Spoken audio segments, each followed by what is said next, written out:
하나님께서 우리의 연약한 육체도 또 우리 상한 마음도 고쳐주시는 줄 믿습니다. 성경책 첫 번째 책 창세기 1장에서 하나님이 우리를 지으셨다 알려주십니다. 지으셨으니 고치시고 다시 살리실 줄 믿습니다. 오늘은 종교개혁 주일입니다. 종교개혁을 영어로 더 리포메이션이라 부르고, 이렇게 종교개혁을 통해 나타난 교회들을 개혁교회라 이야기하는데요, 개혁하는 교회라기보다는 개혁된 교회라고 리폼드 처치 이렇게 부릅니다. 누가 개혁한 것일까요? 세상 사람들은 시대에 따른 이 사람들의 요구가 교회를 개혁했다라고 억지를 부릴지 모르지만, 우리는 하나님께서 예수님의 몸된 교회를 개혁하신 것이라고 고백합니다. 새로 만들기보다는 기존의 것을 고칠 때 우리는 개혁이라는 단어를 사용합니다. 믿음이 없는 사람이 믿음을 가지게 된 것이기보다는 믿음이 있었던 사람인데 그 믿음이 새로워질 때 우리는 개혁이라는 단어를 사용하는 것이죠. 하나님은 왜 교회를 개혁하셨을까요? 2000년 전 유대인들이 하나님에 대해서 잘못 알고 있었을 때 우리 예수님께서 또 잘못 알고 있는 것을 고쳐주시고 설명해 주시면서 이런 말씀을 들려주십니다. 율법을 폐하러 온 것이 아니라 완전하게 하려 오셨다, 이렇게 말씀하시는데요, 변화 자체가 목적이 아니라 온전하게 바르게 하고자 고치시고 다듬는 과정이 바로 하나님께서 행하셨던 종교개혁이었습니다. 하나님께서 이 교회를 또 고치시고 다듬는 그 일을 1517년 딱 한 번만 하셨던 것이 아니고요, 2000년 전 예수님도 유대인들에게 잘못된 믿음 또 제자들의 오해들을 고쳐주시고 바르게 잡아주셨고요, 오늘 우리가 말씀에서 보는 다윗을 비롯한 구약의 수많은 사람들의 믿음도 주님은 만져주시고 고쳐주셨습니다. 사무엘상 16장에 보니까요, 다윗이 기름 부음을 받았습니다. 왕으로 하나님이 세우시려고 하셨던 것이죠. 그런데 하나님의 특별한 선택을 받아 기름 부음 받은 사람이라 할지라도 사람이잖아요. 연약해서 그 믿음이 흔들리기 시작합니다. 그래서 주님이 그의 믿음을 고쳐주시죠. 오늘 우리가 읽은 30장 6절에 보면은 다윗이 여러 가지 상황으로 크게 다급하였다 이렇게 소개하고 있는데요, 다급하다라고 번역된 히브리어 아짜르라는 단어의 첫 번째 뜻은 누르다입니다. 누군가 가슴을 막 누른다고 생각을 해보십시오. 세게 누르면 아프죠. 더 세게 누르면 답답합니다. 숨을 쉴 수가 없습니다. 이런 상황을 표현하는 단어가 바로 아짜르인데요, 눈앞에 보이는 것은 여러 사건 사고들이지만 사실 그 배후에 하나님께서 다윗을 누르고 계셨습니다. 흔들린 그의 믿음이 바로 세워질 수 있도록 믿음을 바르게 돌려놓고자 하나님이 누르신 것입니다. 그래서 다윗은 눈앞에 보이는 상황과 사건이 아니라 배후에서 자신을 누르고 계시는 하나님을 바라봅니다. 새한글 성경에 보니까 하나님을 굳게 붙잡고 힘을 냈다, 이렇게 30장 6절의 6절을 번역하고 있습니다. 그렇게 하나님은 다윗이 벗어난 믿음의 자리를 고치사 하나님께서 기뻐하시는 믿음의 모습으로 회복시키십니다. 그런데 다윗의 하나님이 저와 여러분의 하나님 되시잖아요. 방법, 과정은 조금 다를지 모르지만 우리도 믿음에서 조금 벗어나 있으면 자, 바르게 가자 하면서 손을 잡아주시고, 때로는 다윗에게 하셨던 것처럼 좀 누르시기도 하시면서 우리의 믿음의 모습을 바르게 고쳐가고 계시는 줄 믿습니다. 함께 말씀을 살피면서 하나님이 원하셨던 그 믿음의 모습으로 다윗과 함께 우리도 나아가기를 원합니다. 첫 번째, 하나님은 다윗을 기도의 자리로 이끄십니다. 어린 시절 목동 때부터 다윗은 하나님께 기도하면서 하나님과 동행했던 사람입니다.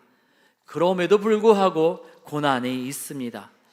충성 봉사하였건만 자신이 모셨던 왕이자 장인어른 되시는 사울 왕에게 시기와 질투를 받게 됩니다. 이 시기와 질투가 얼마나 무서웠던지요. 사울 왕은 수차례 창을 던지고 다윗을 죽이려 하는 것으로 멈추는 것이 아니라 두 차례에 걸쳐서 3,000명이나 되는 군대를 동원해서 다윗을 찾아다닙니다. 그때마다 하나님은 다윗을 지켜주시고 보호해 주시고, 그리고 또 사울 왕을 도리어 죽일 수 있는 기회를 얻게 하셨습니다. 그때마다 다윗은 기도하면서 하나님의 뜻을 찾았습니다. 그래서 기회가 주어진다 한다 해서 이 사울 왕을 해치거나 하지 않았습니다. 그런데요, 27장 1절에 보니까 기도하던 다윗이 기도가 아니라 그 마음의 생각을 따라서 움직이기 시작합니다. 그래서 오늘 우리가 읽은 30장까지 다윗이 기도했다, 하나님의 뜻을 여쭈어 보았다 라는 기록이 단 한 군데에도 등장하지 않습니다. 기도의 사람이 기도를 떠난 것입니다. 그러자 하나님은 기도의 사람이 기도를 떠났으니 어떻게 합니까? 기도하지 않을 수 없는 상황으로 다윗을 몰아가십니다. 다윗을 누르신 것이죠. 27장에 기도하지 않고 자기 생각에 좋은 대로 블레셋으로 자신의 진영을 옮긴 다윗은 28장에 보니까요, 블레셋과 함께 이스라엘을 공격함으로 인하여서 자신의 안전을 보장받는 거래를 합니다. 아기스 왕과 그 거래를 하는 것이죠. 내가 당신 뜻대로 하겠다 했더니 아기스 왕이 너 다윗을 내가 영원히 나의 머리 지키는 자로, 내 편으로 내가 책임지겠다, 이러한 거래를 하게 되죠. 자신의 지혜로, 자신이 원하는 때, 자신이 원하는 방식으로, 자신이 원하는 것을 하려고 했습니다. 다윗도 그리했습니다. 그런데 하나님이 29장에 보니까 그것을 막으십니다. 잘 지냈건만 블레셋 방백들이 다윗의 과거를 들춰내기 시작하는 겁니다. 그 사람 우리 골리앗의 목을 쳤고 다윗을 향해서 만만이라 하지 않았던가? 사울은 천천히요, 다윗은 만만이라. 다윗이 우리 블레셋 사람들을 그렇게 괴롭게 했던 사람인데 왜 이 다윗과 그렇게 함께 하려 합니까? 아기스 왕에게 이 방백들이 요구합니다. 그래서 결국 다윗은 이스라엘 공격 작전에 참여하지 못하게 됩니다. 자신의 계획, 이렇게 하면 반드시 성공할 거야, 잘 될 거야, 계획을 세웠건만 그 계획이 거절당해서 집에 돌아왔는데, 집을 떠나 있던 3일 동안 아말렉 족속이 와서 다윗과 그 부하 600명이 살던 동네를 공격해서 재산을 다 빼앗아갔고 가족들을 다 납치해 갔습니다. 여기서 끝이 아닙니다. 다윗의 부하들이 이 모든 책임이 다윗 때문이라고 그렇게 다윗에게 그 모든 원인과 책임을 돌리면서 다윗을 돌로 쳐 죽이려는 상황입니다. 자기가 치밀하게 생각했던 계획이 무너졌습니다. 믿었던 사람들, 어떤 위기 상황 속에서도 내 편이 되어줄 것이라고 믿었던 부하들이 이제는 돌을 들고 다윗을 치려고 합니다. 세상적인 대안이 다 사라졌습니다. 하나님 말고는 남지 않았습니다. 그래서 다윗은 하나님을 바라봅니다. 여호와를 힘입고 용기를 얻었다라는 그 번역에서 힘입고 용기를 얻다라고 번역된 히브리어는 하자크라는 단어 하나뿐입니다. 하나님을 붙잡았다는 것이죠. 다른 것 다 말고 다른 것으로부터 다 배신당했으니 이제는 하나님을 붙잡았다는 겁니다. 여러분, 하나님을 어떻게 해야 붙잡을 수 있을까요? 하나님을 붙잡는 행동은 무엇입니까? 기도입니다. 그래서 7절에 제사장들이 입는 에봇을 가져오라 하고 8절에 다윗이 하나님께 기도합니다. 하나님, 어떻게 하면 좋겠습니까? 여호와께 묻자와 이르되 내가 이 군대를 추격하면 따라잡겠나이까? 하나님은 기도를 잃어버린 다윗에게 다시금 기도를 회복시키시고자 다윗을 누르셨습니다. 다윗을 다급하게 만드셨습니다. 그래서 다윗은 하나님의 그 손길 가운데 기도의 자리로 나아가게 되었습니다. 다윗만 그런 것이 아니더라고요. 1517년 10월 31일 비텐부르크 성당문에 이 카톨릭 교회의 잘못을 지적하면서 95개조 논제를 공포하면서 이 교회의 변화를 추구했던 마틴 루더, 말씀대로 한 것이거든요. 하나님 말씀대로 나아가자라고 외치면은 그 시대 교회 지도자들이 하나님 말씀대로 하자고 한 것이니 그럽시다 하면서 이 카톨릭 교회의 변화가 잘 될 것이라고 기대했습니다. 그런데 그의 생각대로 되지 않지요. 애당초 루터는 개혁교회를 카톨릭 교회에서 분리해서 세울 생각이 없었습니다. 말씀대로 외치면 그 카톨릭 교회의 지도자들이 듣고서 아름다운 변화가 있을 줄 알았는데 루터의 사제직을 빼앗고 파문시키는 것을 넘어서 루터를 죽이려고 합니다.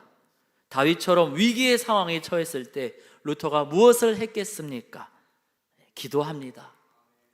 하나님의 일도 기도 없이는 할 수 없다는 것을 그제서야 깨닫고 기도합니다. 종교개혁을 진행하는 가운데 하나님 말고는 의지할 곳이 없었기에 기도하고 기도합니다. 하루에 3시간 이상 기도했다라고 전해집니다. 기도할 때마다, 하나님을 붙잡을 때마다 하나님이 어떻게 하셨겠습니까? 기가 막힌 방법으로 살 길을 열어주시고 은혜를 베풀어 주셨지요. 기도할 때 만났던 그 하나님이 주신 그 은혜를 이발사였던 친구에게 편지로 남겼는데요. 그 편지가 잘 보존되어서 마틴 루터의 단순한 기도라는 책으로 우리에게 전해져 왔습니다. 거기 이런 내용이 나옵니다. 기도 후에 피난처를 보게 될 것이고 시험을 이길 힘을 얻게 될 것이다. 루터가 체험했거든요.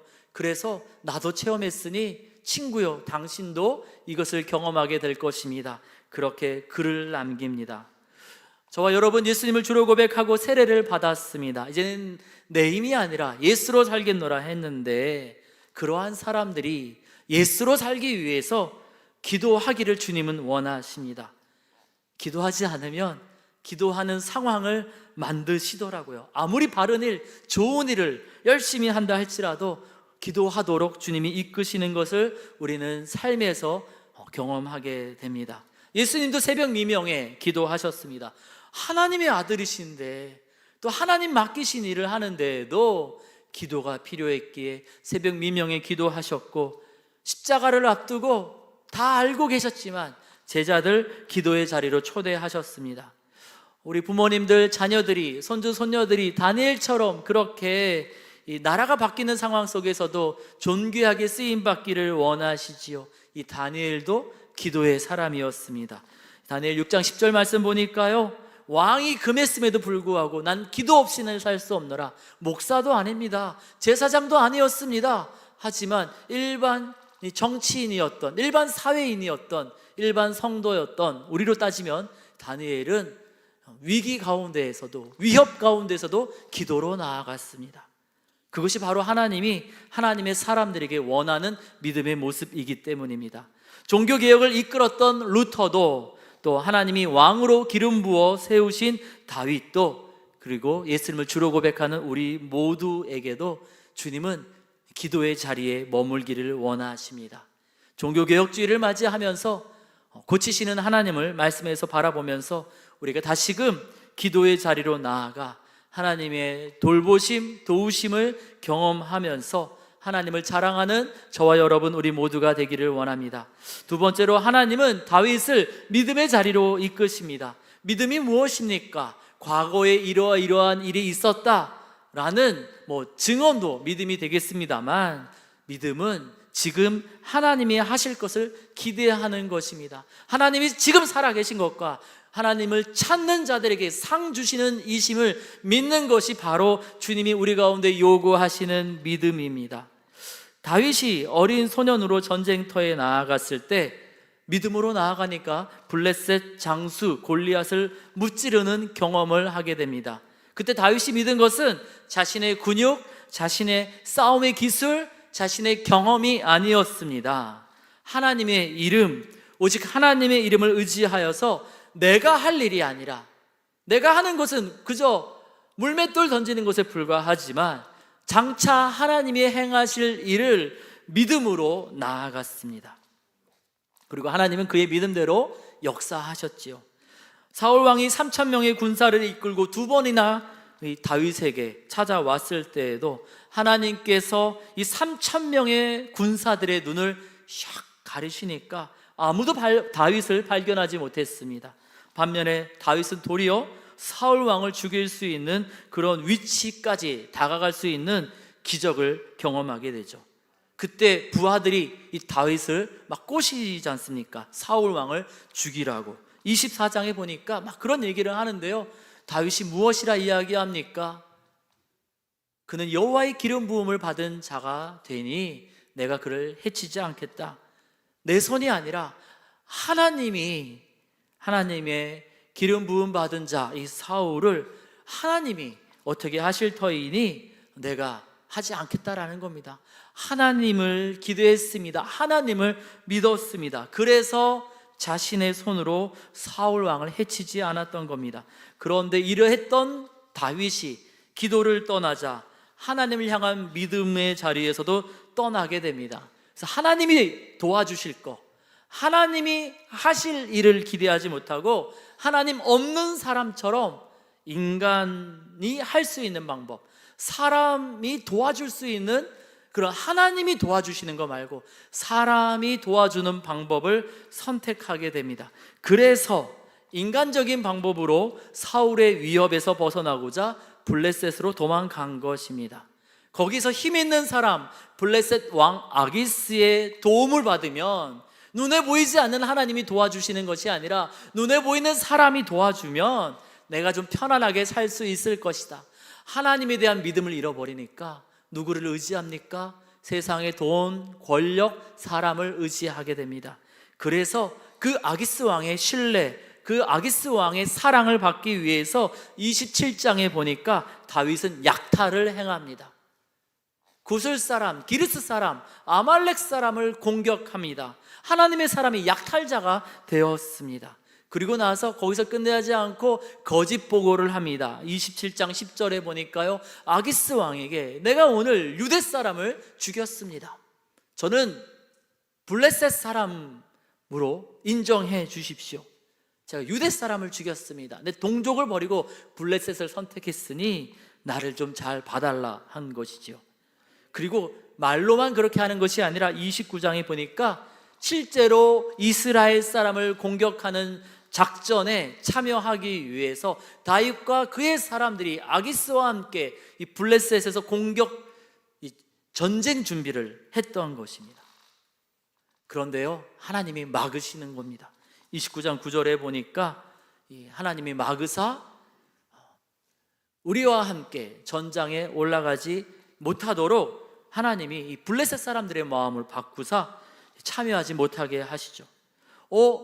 이렇게 하면 될 줄 알았는데, 사람들이 내 말을 들을 줄 알았는데, 이렇게 하면은 뭔가 잘 될 줄 알았는데 막으시니까 하나님이 그제서야 다윗이 기도의 자리로 돌아가게 되고, 기도하니까 다시금 다윗은 내가 손으로 하는 것이 아니라 하나님이 하실 일을 기대하게 됩니다. 믿음의 자리로 나아가게 됩니다.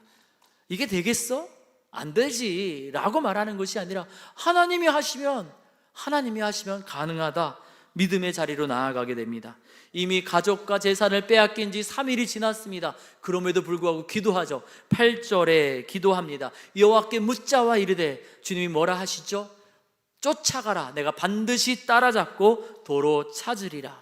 눈에 보이는 상황, 이 눈에 보이는 상황은 도저히 소망이 없었지만 주의 말씀만을 의지하여서 하나님이 하실 일을 기대하고 쫓아갔더니 11절에 놀라운 경험을 합니다. 애굽 사람 한 사람을 만나는데요, 13절에 보니까 이 사람이 바로 우리 동네 시글락을 공격했던 그 아말렉 족속들이 데리고 있던 종이었습니다. 그런데 병들었다고 주인이 버렸다는 겁니다. 시간이 너무 오래 지났는데, 또 이 사람, 우리 눈앞에 있는 사람, 버림받은 사람인데 무슨 아말렉에 대한 좋은 정보가 있겠어? 그냥 포기할 수도 있는데 하나님이 뭔가 하실 것이라 기대했잖아요. 그래서 15절에 물어봅니다. 너가 나를 그 군대, 아말렉 군대로 인도하겠느냐?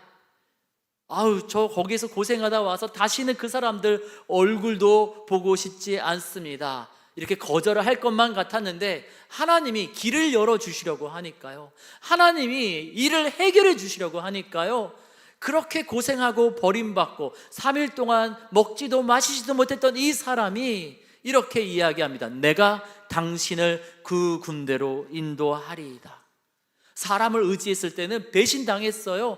계획이 틀어졌어요. 그런데 상황이 좋지 않았음에도 불구하고 하나님을 믿으니까, 하나님이 하실 일을 기대하니까 생각지 못했던 사람들이 막 나타나서 막 자원하는 마음으로 도와주겠다고 그렇게 일을 하는 겁니다.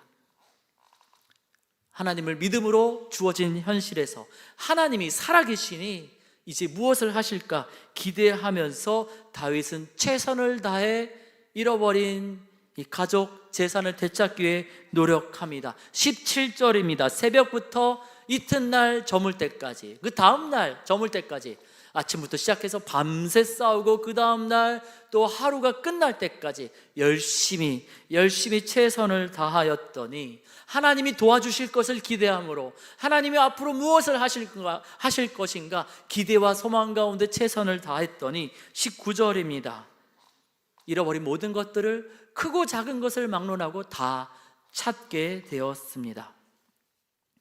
다윗만 이러한 은혜를 경험한 것이 아닙니다. 종교 개혁자들도 하나님의 도우심을 경험합니다. 로마 카톨릭이 루터를 처형하고자 했을 때 많은 사람들은 이전의 종교 개혁자들처럼, 얀 후스 같은 이런 사람들처럼 그렇게 교회의 이 처형에, 교회의 그 사형 제도에 죽임당할 것이라 생각했습니다만, 루터는 하나님께 기도합니다. 하나님, 뭔가를 좀 보여주십시오. 그러자 전혀 생각지 못했던 이 작센 제후 프리드리히 3세를 통해서 루터를 중간에 납치하게 하십니다. 교회 지도자들이 나를 죽이려고 하더니만 이제는 이 동네 권력자들이 나를 납치하네. 루터는 절망에 빠지지 않았습니다. 하나님이 무엇인가 하실 것이다. 이 프리드리히 3세가 갑자기 납치한 루터에게 여러 가지 자료를 갖다 주면서 성경을 번역하는 것을 도와줍니다. 그리고 이 신학자였고 신학도였던 이 루터가 뭐 그냥 책만 보고 기도만 했던 사람이잖아요. 하나님은 미리 인쇄술을 발달시켜 놓으셨습니다. 다른 사람들을 통해서. 내가 지금 납치당했는데 내가 지금 죽느냐 사느냐 하는데 이게 무슨 의미가 있겠어 하면서 절망하지 아니하고 하나님이 무엇인가 하실 것이다 기대함으로 열심히 성경을 번역하고 활자 인쇄하는 그 사람들에게 이 성경책을 넘겼더니 자신의 말로 독일어로 번역된 성경책을 읽으면서 사람들이 변화하기 시작합니다. 루터가 시작한 종교개혁은 열매를 거두기 시작합니다. 그 하나님의 도우심을 경험하면서 루터가 부른 찬양이 찬송가 585장입니다. 내 주는 강한 성이요, 내 힘만 의지할 때는, 인간적인 방법만 할 때에는 패할 수밖에 없도다. 그런데 기도하니까, 하나님을 신뢰하니까, 하나님을 바라보니까 우리 사람 말고 힘 있는 장수, 사람이 아니라 주 예수 그리스도 만군의 주께서 나타나셔서 다른 사람들을 동원하시고 역사를 주관하시는 주님께서 흐름을 바꾸셔서 이기게 하시더라. 그 승리를 체험하고 루터는 이 찬양을 불렀습니다. 주님은 우리도 눈앞에 보이는 상황 때문에 좌절과 낙심이 아니라 루터처럼, 다윗처럼 하나님이 하실 일을 기대하며 믿음의 자리로 나아가기를 원하십니다. 우리 종교개혁주의를 맞이하며 이 말씀을 바라보면서 우리가 하나님을 신뢰함으로, 하나님이 하실 일들을 기대함으로 나아가기를 원합니다. 다윗에게 주신 회복의 역사를, 루터에게 주신 구원의 도우심을 오늘 우리와 우리 자녀들에게도 허락하여 주실 줄 믿습니다. 세 번째로 하나님은 다윗을 은혜의 자리로 이끄십니다. 27편, 시편 27편에 보니까 부모님이 저를 버렸습니다. 다윗은 슬퍼하죠. 가족들에게 정말 도움을 받지 못했습니다. 골리앗 앞에서 속상해해서 내가 저 골리앗을 어떻게 할까 막 그러고 있는데요, 사무엘상 17장에 보니까 그러면 이 주변 사람들이 그렇지, 맞아, 골리앗 나빠 해야 되는데 친형 엘리압이 다윗에게 무엇이라 이야기합니까? 너의 교만과 내 마음의 완악함을 아노니 다윗을 정죄합니다. 너가 잘못한 거야. 너 좀 가만히 있어. 이런 얘기를 하는 거죠. 얼마나 속상했겠어요. 가족만 그런 게 아니에요. 나라와 민족을 위해 충성했건만 그 나라의 군대 3,000명이 요즘으로 따지면 뭐 몇 개 사단이 지금 다윗 한 사람 잡겠노라고 포위, 색출 작전을 2번이나 했다는 것 아닙니까? 이 다윗 마음이 어떻겠습니까? 당신들이 나한테 이렇게 했으니까 나도 똑같이 갚아줄 거야, 이런 복수의 감정이 생기지 않았겠습니까? 아마 이런 마음 때문에 블레셋이 이스라엘을 공격하려고 했을 때 아무런 거리낌 없이 그 작전에 참여했던 것은 아닌가, 그렇게 보는 학자들도 있습니다.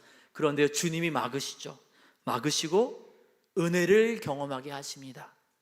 그리고 은혜를 경험한 다윗으로 하여금 은혜의 자리로, 은혜 베푸시는 자리로 하나님은 다윗을 이끄십니다. 30장 9절과 10절에 보니까 하나님이 만나게 한 그러한 이 하나님의 이 기도 응답을 받고서 다윗이 쫓아갑니다. 그런데 600명 가운데 3분의 1, 200명이 힘들다고 부솔 시내에 머물겠다고 하죠. 그래서 200명 버려두고 200명을 쉬게 만들고 400명만 데리고 이제 이 아말렉 족속을 쫓아가서 다 되찾고 이제 돌아오는데, 이제 이 부솔 시내에서 기다리고 있던 사람들을 21절에서 만나게 됩니다. 그러자 22절에 사람들이 이런 얘기를 하는 거죠. 이 부솔 시내에 남아있는 사람들, 우리랑 끝까지 완주하지 않았으니 우리가 얻은 물건 이 사람들 나눠주지 말고 가족만 만난 다음에 떠나가게 하십시다, 이런 이야기를 하는 겁니다. 일한 만큼만 받아야지 끝까지 완주도 못한 사람들에게 이 영광을 나눠준다라고요? 이거는 합리적이지 않습니다. 정의롭지 않습니다. 이런 얘기를 하는 것이죠. 그런데 하나님의 은혜를 경험한 다윗은 23절에 전혀 다른 이야기를 합니다. 여호와께서 그 군대를 우리 손에 넘기셨은즉,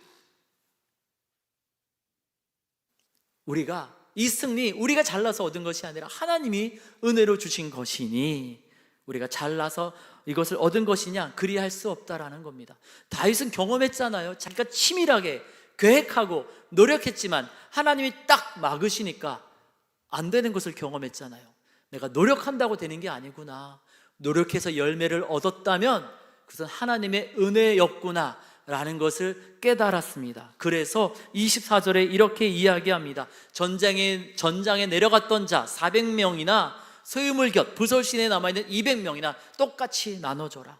은혜로 받았는데 우리가 은혜를 베풀어야 된다 하면서 이것이 25절에 보니 이스라엘의 율례, 전통이 되었다 설명합니다. 은혜를 받은 자가 은혜를 나눠주는 것, 마태복음 18장 1만 달란트 비유에만 나오는 게 아니더라고요. 레위기 23장에 보니까요, 열심히 일해서 곡식을 거둘 때 다 베지 말랍니다. 밭 모퉁이는 남겨두래요. 이게 정확하게 얼마인지는 양은 알 수가 없어요. 이 상황과 형편에 따라서 하라고 하나님은 몇 그램 이렇게 남기라고 하지 않으시고 모퉁이라고 말씀하십니다.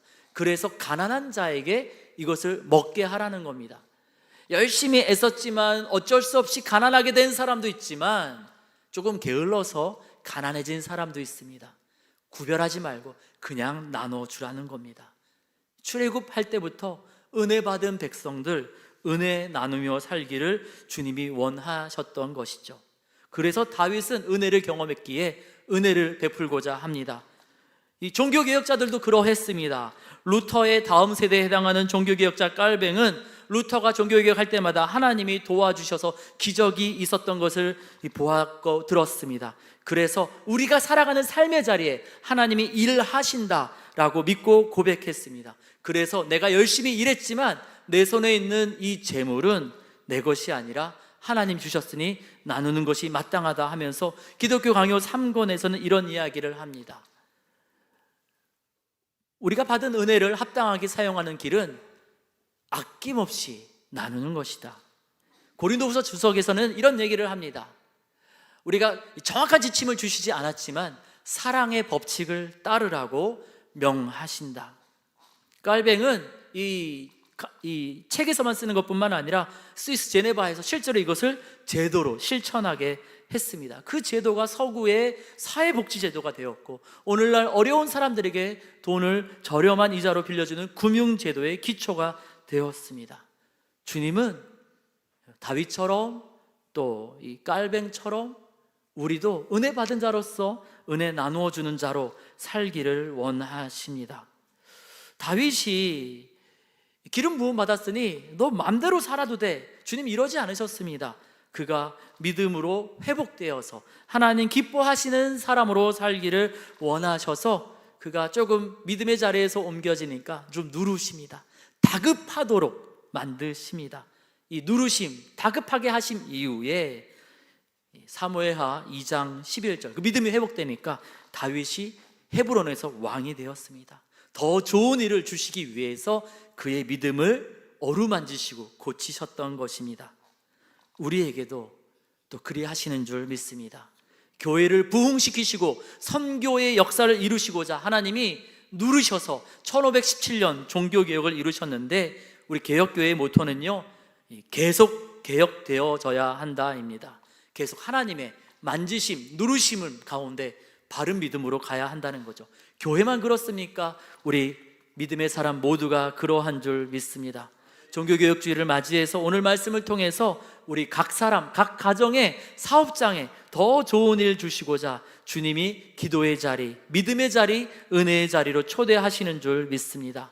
우리가 우리를 다급하게 하실 때, 주님이 우리를 다급하게 하실 때 낙심과 절망이 아니라 주님의 앞으로 행하실 그 더 좋은 일을 기대하며 주님이 초대하시는 믿음의 자리로 나아가기를 원합니다. 기도하겠습니다. 하나님, 우리 주변에 다급한 사람들이 많이 있습니다. 질병 때문에, 또 재물 때문에, 또 자녀들 때문에, 또 관계의 문제로 다급한 사람들이 많이 있습니다. 주님, 우리의 다급한 상황 때문에 좌절하거나 낙심하지 말게 하여 주시옵소서. 우리에게 더 좋은 일을 주시고자 기도로, 또 믿음으로, 은혜로 우리를 이끄시는 하나님을 바라보면서 우리가 다윗처럼 하나님을 붙잡게 하여 주시옵소서. 주께서 행하실 일들을 기대하고 감사드리며 우리 주님 예수님의 이름으로 기도드립니다. 아멘.